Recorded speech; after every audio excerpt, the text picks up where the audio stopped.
think the music just keeps inspiring me, and I think it's just really the most fantastic job in the world to be able to see different parts of the world, meet like-minded people, and constantly being consumed by the music that I completely love. So you talk about the travel as being one of the aspects you like. What have been some of the more interesting places that you've been to? I don't know, I think pretty everywhere I find interesting, do you know what I mean? I'm always excited to go to new places, but I don't know, I think Puerto Rico is kind of interesting because you don't get to go there very often. Brazil was pretty amazing, going to Sao Paulo, that was pretty cool. Coming over here to New Zealand was pretty cool, and again this time I've seen two places that I've never been before. That was pretty exciting. I mean, Queenstown is like some kind of bad paradise, you know what I mean? And you know, here it's pretty kind of dramatic, but obviously we've got the storm here today. And I went to Byron Bay this time, which was really kind of inspiring. Yeah, to see that kind of beach, and you know, so it's not so built up. It feels really kind of ecologically friendly there, you know what I mean? And yeah, I played in Sardinia recently, which was pretty gorgeous. So I get to see some gorgeous parts of the world. I'm very lucky. So with all that travelling, are customs your worst nightmare? Yeah, they can be. They can be. I mean, on the whole, you have to kind of grit your teeth and bear it, you know what I mean? And, you know, I've had a few problems at times, don't get me wrong. You know, there's been incidents where I've got angry with people and they've got angry back, but you kind of have to, when you're travelling the world, you have to respect the rules in each country that you're travelling to and try and adhere to them. So, you know, if you're a good person, a good girl, like I am, then you don't get into too many troubles. You must have played with a lot of good supporting DJs. Is there anyone that you'd just like to grab and take on tour with you? Yeah, there's lots of DJs I'd love to take on the road with me, and you know, and obviously for me, I do have a special love for female DJs because they have to work that much harder, and I know the dedication they've gone through to be standing next to me on the decks. You know, I know they've worked for a long time and they've worked really arduous to kind of deal with the whole kind of male-dominated scene. Do you know what I mean? But there are loads of DJs I'd love to pick up and take on the road with me.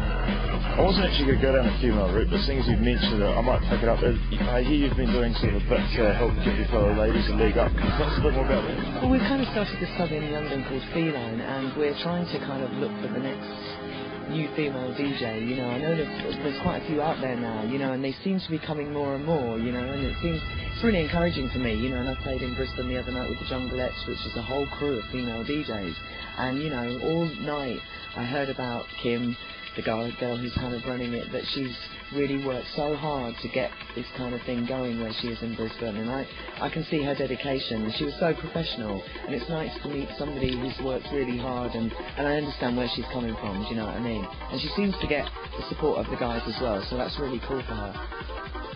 Have you played with Beeline in Auckland before? Beeline, a long time ago. I don't even know where she is now. Do you know what I mean? Is she back in New Zealand, or is she moved to Australia, I think, for a while, didn't she? Yeah, she's still playing in Fubo as far as I know. Okay. She was one of the warm-up sets for NBC. Oh, that's encouraging to hear. Yes, I met her, I don't remember my first or second time I came over to New Zealand.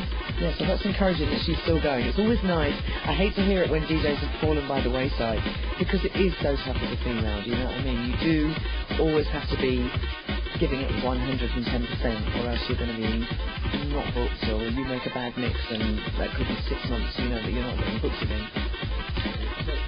Going back to Feline, how long has it been running for, and so what's the initial turnout like so far? Well, kind of we started a while ago doing Friday nights, and then we decided to shelve that. Not that it wasn't working, but we decided to rethink it, and we're kind of doing a Wednesday night now, and we're kind of on the lounge floor in a club called Herbal, which is kind of the middle floor, and we wanted to create it because a lot of girls come up to me in London saying they don't feel comfortable when they're going out, and they don't feel there's a place that they can go out.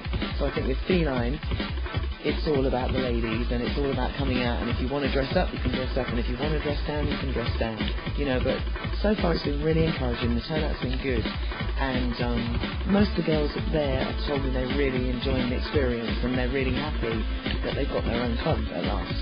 Blokes allowed in? Of course. But you always find with, you know, the whole club thing, if the ladies come, the guys will follow.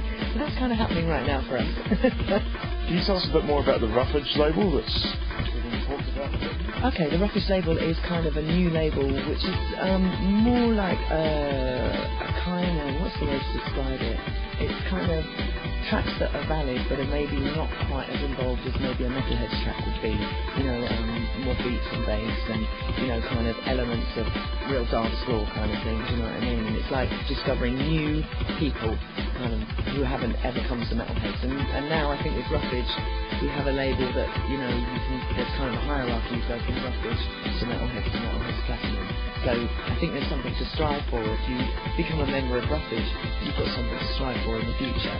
So, and I think it's going to be more about dance floor tracks, you know, very kind of beaty tracks, you know, and just discovering new people. And Bailey is kind of looking after the whole A&R for it. So it's in the right hands, you know what I mean? Because he's the beatmaster, do you know what I mean? So it's kind of definitely there, and a lot of people are sending stuff to him, and he's already discovered a few people for it, so it's good. Okay, great.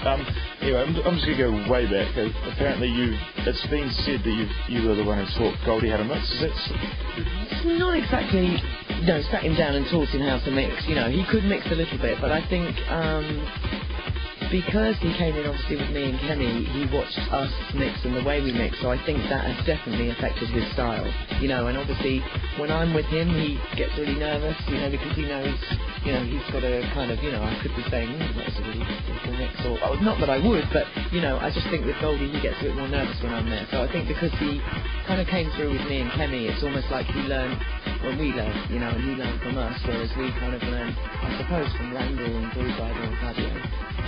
So I was just wondering if he's returned the favour and taught you any graffiti art. No. But then I can't draw to save my life, so... Never tried. That's true.